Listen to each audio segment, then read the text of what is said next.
बात उन दिनों की है जब श्रीराम का अश्वमेघ यज्ञ चल रहा था। श्रीराम के अनुज शत्रुघ्न के नेतृत्व में असंख्य वीरों की सेना सारे प्रदेश को विजित करती जा रही थी। यज्ञ का अश्व प्रदेश प्रदेश जा रहा था। इस क्रम में कई राजाओं के द्वारा यज्ञ का घोड़ा पकड़ा गया, लेकिन अयोध्या की सेना के आगे उन्हें झुकना पड़ा। शत्रुघ्न के अलावा सेना में हनुमान, सुग्रीव और भरतपुत्र पुष्कल सहित कई महारथी उपस्थित थे, जिन्हें जीतना देवताओं के लिए भी संभव नहीं था। कई जगह भ्रमण करने के बाद यज्ञ का घोड़ा देवपुर पहुंचा, जहां राजा वीरमणि का राज्य था। राजा वीरमणि अति धर्मनिष्ठ तथा श्रीराम एवं महादेव के अनन्य भक्त थे। उनके दो पुत्र रुक्मांगद और शुभंगद वीरों में श्रेष्ठ थे। राजा वीरमणि के भाई वीर सिंह भी एक महारथी थे। राजा वीरमणि ने भगवान शंकर की तपस्या कर उन्हें प्रसन्न किया था और महादेव ने उन्हें उनकी और उनके पूरे राज्य की रक्षा का वरदान दिया था। महादेव के द्वारा रक्षित होने के कारण कोई भी उनके राज्य पर आक्रमण करने का साहस नहीं करता था। जब अश्व उनके राज्य में पहुंचा तो राजा वीरमणि के पुत्र रुक्मांगद ने उसे बंदी बना लिया और अयोध्या के सैनिकों से कहा कि यज्ञ का घोड़ा उनके पास है, इसलिए वे जाकर शत्रुघ्न से कहें कि विधिवत युद्ध कर वो अपना अश्व छुड़ा लें। जब रुक्मांगद ने यह सूचना अपने पिता को दी तो वो बड़े चिंतित हुए और अपने पुत्र से कहा कि अनजाने में तुमने श्रीराम के यज्ञ का घोड़ा पकड़ लिया है। श्रीराम हमारे मित्र हैं और उनसे शत्रुता करने का कोई औचित्य नहीं है, इसीलिए तुम यज्ञ का घोड़ा वापस लौटा आओ।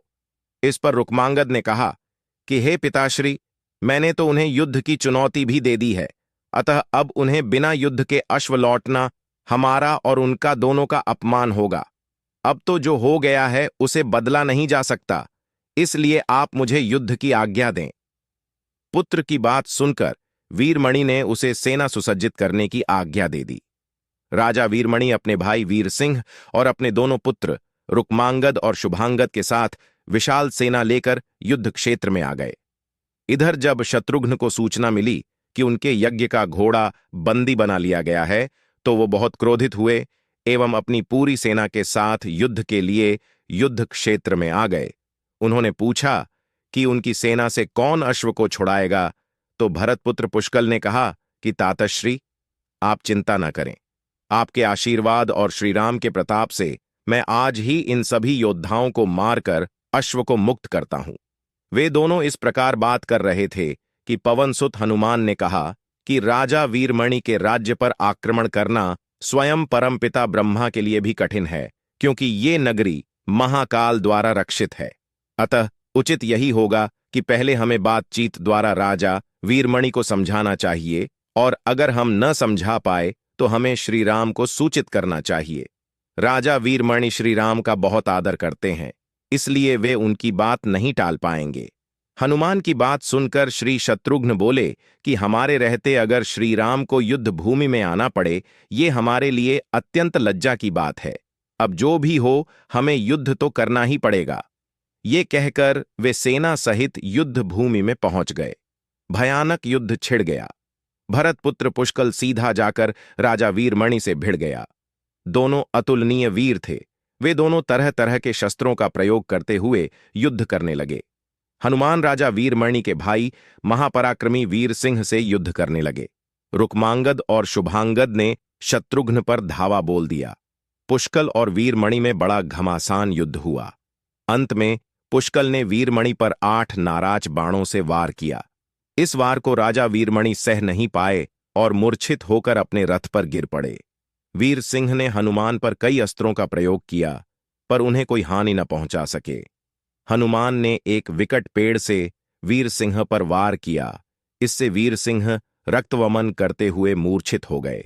उधर श्री शत्रुघ्न और राजा वीरमणि के पुत्रों में असाधारण युद्ध चल रहा था। अंत में कोई चारा न देखकर शत्रुघ्न ने दोनों भाइयों को नागपाश में बांध लिया। अपनी विजय देखकर शत्रुघ्न की सेना के सभी वीर सिंहनाद करने लगे। उधर राजा वीरमणि की मूर्छा दूर हुई तो उन्होंने देखा कि उनकी सेना हार के कगार पर है।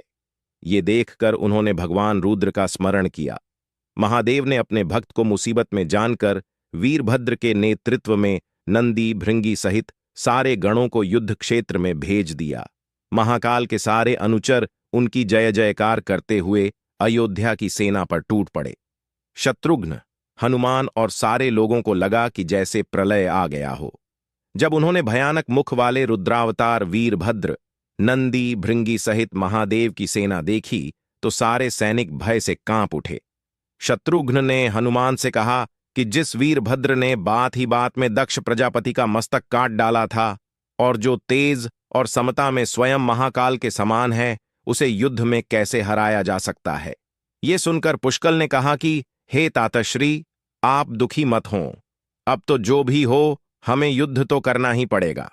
ये कहता हुए पुष्कल वीरभद्र से, हनुमान नंदी से और शत्रुघ्न भृंगी से जा भिड़े।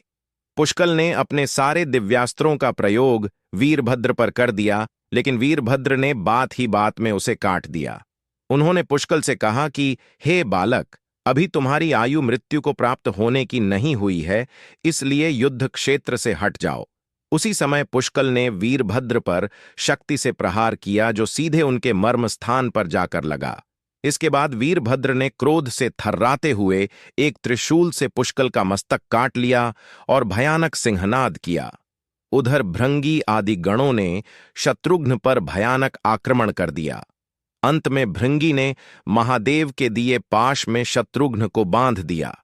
हनुमान अपनी पूरी शक्ति से नंदी से युद्ध कर रहे थे। उन दोनों ने ऐसा युद्ध किया जैसा पहले किसी ने नहीं किया था। दोनों श्रीराम के भक्त थे और महादेव के तेज से उत्पन्न हुए थे। काफी देर लड़ने के बाद कोई और उपाय न देखकर नंदी ने शिवास्त्र का प्रयोग कर हनुमान को पराभूत कर दिया।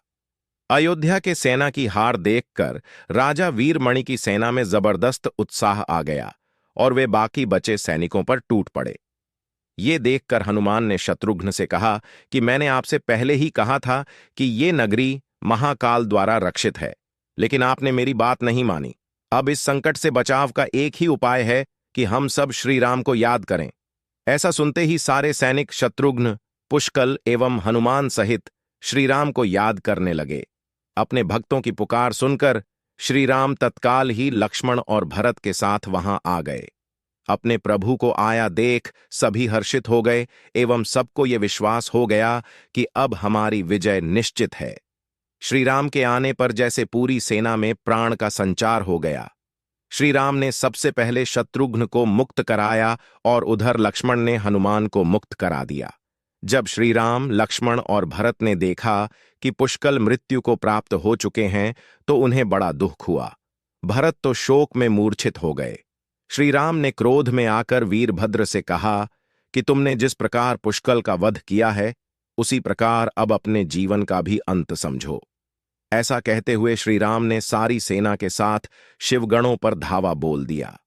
जल्द ही उन्हें ये पता चल गया कि शिवगणों पर साधारण अस्त्र बेकार है, इसलिए उन्होंने महर्षि विश्वामित्र द्वारा प्रदान किए दिव्यास्त्रों से वीरभद्र और नंदी सहित सारी सेना को विदीर्ण कर दिया। श्रीराम के प्रताप से पार न पाते हुए सारे गणों ने एक स्वर में महादेव का आह्वान करना शुरू कर दिया। जब महादेव ने देखा कि उनकी सेना बड़े कष्ट में है, तो वे स्वयं युद्ध क्षेत्र में प्रकट हुए। इस अद्भुत दृश्य को देखने के लिए परमपिता ब्रह्मा सहित सारे देवता आकाश में स्थित हो गए। जब महाकाल ने युद्ध क्षेत्र में प्रवेश किया तो उनके तेज से श्रीराम की सारी सेना मूर्छित हो गई। जब श्रीराम ने देखा कि स्वयं महादेव रणक्षेत्र में आए हैं, तो उन्होंने शस्त्र का त्याग कर भगवान रुद्र को दंडवत प्रणाम किया एवं उनकी स्तुति की। उन्होंने महाकाल की स्तुति करते हुए कहा कि हे सारे ब्रह्मांड के स्वामी, आपके ही प्रताप से मैंने महापराक्रमी रावण का वध किया। आप स्वयं ज्योतिर्लिंग में रामेश्वरम में पधारे। हमारा जो भी बल है वो भी आपके आशीर्वाद के फल स्वरूप ही है। ये जो अश्वमेघ यज्ञ मैंने किया है वो भी आपकी ही इच्छा से ही हो रहा है, इसलिए हम पर कृपा करें और इस युद्ध का अंत करें। ये सुनकर भगवान रुद्र बोले कि हे राम, आप स्वयं विष्णु के दूसरे रूप हैं। मेरी आपसे युद्ध करने की कोई इच्छा नहीं है, फिर भी चूंकि मैंने अपने भक्त वीरमणि को उसकी रक्षा का वरदान दिया है, इसलिए मैं इस युद्ध से पीछे नहीं हट सकता। अतः संकोच छोड़कर आप युद्ध करें। श्रीराम ने इसे महाकाल की आज्ञा मानकर युद्ध करना शुरू किया। दोनों में महान युद्ध छिड़ गया, जिसे देखने देवता लोग आकाश में स्थित हो गए। श्री राम ने अपने सारे दिव्यास्त्रों का प्रयोग महाकाल पर कर दिया, पर उन्हें संतुष्ट नहीं कर सके। अंत में उन्होंने पाशुपतास्त्र का संधान किया और भगवान शिव से बोले कि हे प्रभु, आपने ही मुझे ये वरदान दिया है कि आपके द्वारा प्रदत्त इस अस्त्र से त्रिलोक में कोई पराजित हुए बिना नहीं रह सकता। इसलिए हे महादेव, आपकी ही आज्ञा और इच्छा से मैं इसका प्रयोग आप पर ही करता हूं। ये कहते हुए श्री राम ने वो महान दिव्यास्त्र भगवान शिव पर चला दिया। वो अस्त्र सीधा महादेव के हृदय स्थल में समा गया और भगवान रुद्र इससे संतुष्ट हो गए। उन्होंने प्रसन्नतापूर्वक श्री राम से कहा कि आपने युद्ध में मुझे संतुष्ट किया है, इसलिए जो इच्छा हो वर मांग लें। इस पर श्री राम ने कहा कि हे भगवान, यहां इस युद्ध क्षेत्र में भ्राता भरत के पुत्र पुष्कल के साथ असंख्य योद्धा वीर गति को प्राप्त हो गए हैं, उन्हें कृपया जीवन दान दीजिए। महादेव ने मुस्कुराते हुए तथास्तु कहा और पुष्कल समेत दोनों ओर के सारे योद्धाओं को जीवित कर दिया।